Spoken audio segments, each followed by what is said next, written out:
ये लीजिए दीदी, पूरे 1 लाख रुपए। मैडम 1 लाख रुपए पर हमारी सैलरी तो 10,000 है ना, ये आप रखिए। अरे लीजिए, कोई देख लेगा, इन्हें अंदर रख लीजिए। और मेरी एक इम्पोर्टेंट मीटिंग है, मैं जाती हूँ। मैडम इतने सारे पैसे, हमें तो बहुत घबराहट हो रही है, हम क्या करेंगे, हमें तो कुछ समझ नहीं आ रहा इन पैसों का। मैडम को वापस देंगे। हाँ सर, आपने मुझे बुलाया? हाँ अंशी, मैंने तुम्हें बुलाया। अंदर आओ और दरवाजा बंद करो। जी।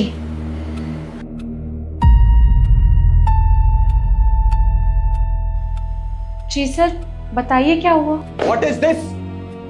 क्या चल रहा है यहाँ पे? मेरे पीठ पीछे मेरे ऑफिस में कर क्या रही हो तुम? सर, ये आप कैसी बातें कर रहे हैं? और ऐसा किया क्या है मैंने जब इतना नाराज हो रहे हैं? इतने सारे पैसे, इनका क्या करूं, मुझे तो बहुत टेंशन हो रही है। और पता नहीं मैडम भी कहाँ है। इस साक्षी के कैबिन से कैसा शोर आ रहा है, जाके देखते हैं। अच्छा, तो तुम सब कुछ मेरे मुंह से सुनना चाहती हो, अपने मुंह से कुछ नहीं बताओगी ना? ठीक है, मुझे भी ना घुमा फिरा के बात करने की आदत नहीं। सुनना चाहती हो ना सच, तो सुनो। एक बात बताओ मुझे, हमारे सिक्योरिटी गार्ड की सैलरी कितनी है? 10,000। और तुमने उसको कितने पैसे दिए? 1 लाख। तो मिस आंशी चौहान, मैं ये जानना चाहता हूं कि जिसकी सैलरी 10,000 रुपए है, तुम उसको 1 लाख रुपए दे रही हो। ऐसा क्यों कर रही हो तुम?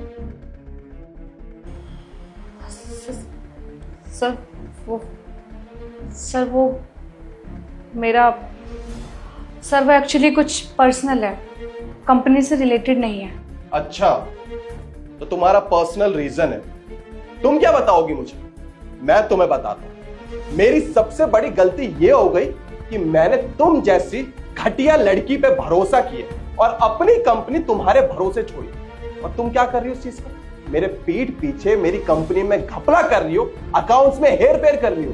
और मुझे यह भी पता है कि तुमने 1 लाख रुपए उस सिक्योरिटी गार्ड को क्यों दिए। तुमने उसे 1 लाख रुपए इसलिए दिए ना, ताकि कंपनी का जितना भी सामान है वो आराम से गेट से पार हो सके और तुम्हें कोई कुछ कहे ना। तुम जो मेरे ऑफिस में कर रही हो ना, उसके लिए मैं तुम्हें छोड़ूंगा नहीं। तुमने जो एक घटियापन किया है ना, उसकी सजा तुम्हें जरूर मिलेगी और मिलके रहेगी। 1 नंबर की घटिया और बेईमान औरत हो तुम, समझी? बस करिए सर, और कितना उल्टा सीधा बोलेंगे मुझे? सर, मैंने ना इस कंपनी में बहुत ईमानदारी के साथ काम किया है और मुझे गर्व है कि मैंने कभी भी कुछ गलत नहीं किया। आप कितनी देर से मुझ पे ऐसे झूठे आरोप लगा रहे हो? आपको पता भी है वो सिचुएशन क्या थी? अच्छा, तो तुम्हें लगता है कि मैं तुम पे झूठा आरोप लगा? तुमने ऐसा कुछ नहीं किया, तुम बहुत ईमानदार हो। तो तुम ही अपने मुंह से बता दो, ऐसी कौन सी ईमानदारी की है तुमने? 10,000 की सैलरी थी, तुम 1 लाख रुपए दे रही हो। मेरे पीठ पीछे पता नहीं क्या क्या कर रही होगी फिर तुम ही बता दो अपने मुंह से क्या सच है।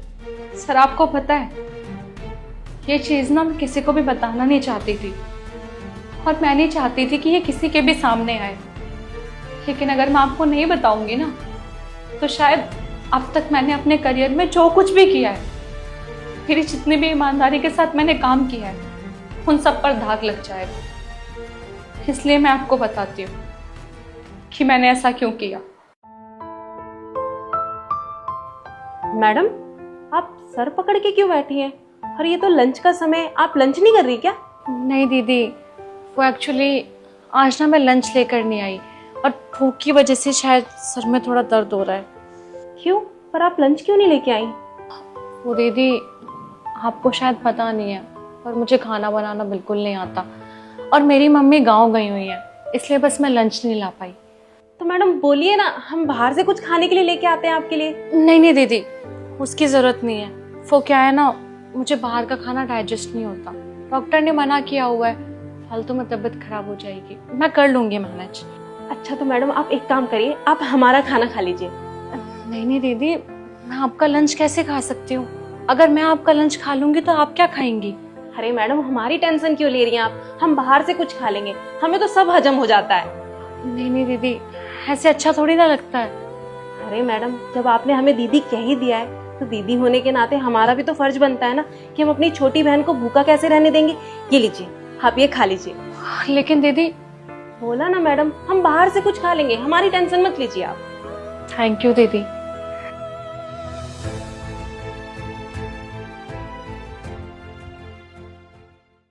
दीदी आज फीस जमा करने का आखिरी दिन है, मुझे समझ में नहीं आ रहा मैं क्या करूं। अगर आज फीस जमा नहीं हो पाई तो मुझे कॉलेज से बाहर निकाल देंगे। मुझे समझ में नहीं आ रहा मैं क्या करूं। आप भी इतना नहीं कमाते कि मेरी कॉलेज की फीस जमा कर पाओ। अब मुझे बस एक ही रास्ता समझ में आ रहा है, मैं कुछ छोटा मोटा काम ढूंढ लूं और ये पढ़ाई लिखाई सब छोड़ दूं। पागल हो गया है क्या? कुछ भी बोले जा रहा है। मेरे रहते हुए तुझे पढ़ाई छोड़ने की जरूरत नहीं है, और दोबारा ऐसी बात बोली ना तो मुझसे बुरा कोई नहीं होगा।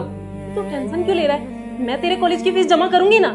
पर दीदी आप सिक्योरिटी गार्ड हो, आप कितना कमा लेती हो? चुप कर, ये तेरी टेंशन नहीं है।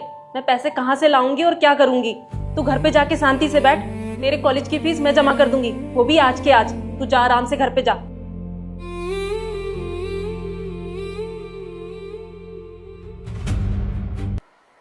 आप ही बताइए सर, कोई इंसान जो मुझे इतना मानता है कि उसने मेरे लिए अपने आगे का खाना मुझे दे दिया।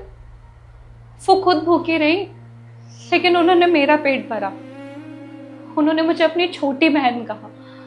छोटी बहन होने के नाते मेरा फर्ज नहीं बनता कि अगर वो परेशान है तो मैं उनकी मदद करूं।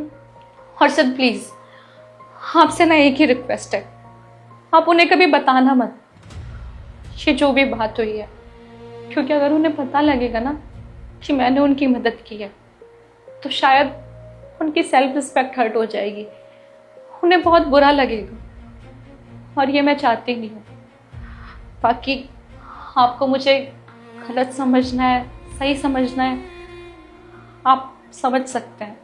मुझे जो बताना था मैं बता चुकी हूँ। हांशी, मुझे माफ कर दो, मुझसे बहुत बड़ी गलती हो गई। मुझे नहीं पता था कि इसके पीछे ये रीजन है, और आज मुझे पता चल गया है। कभी कभी ना आंखों देखा भी सच नहीं होता। मैं सच में बहुत अच्छा काम किया, और तुम फिक्र मत करो, ये बात ना मैं जूही को कभी नहीं पता चलने दूंगा। मैडम, आपका बहुत बहुत शुक्रिया। आपने हम जैसे मामूली गार्ड के लिए इतना कुछ किया।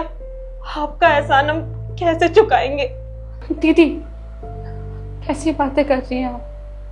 मैंने कोई एहसान नहीं किया आपके ऊपर। आपने मुझे छोटी बहन कहा था ना, एक छोटी बहन का फर्ज बनता है कि वो अपनी बहन की मदद करे। हाथ मत जोड़िए प्लीज।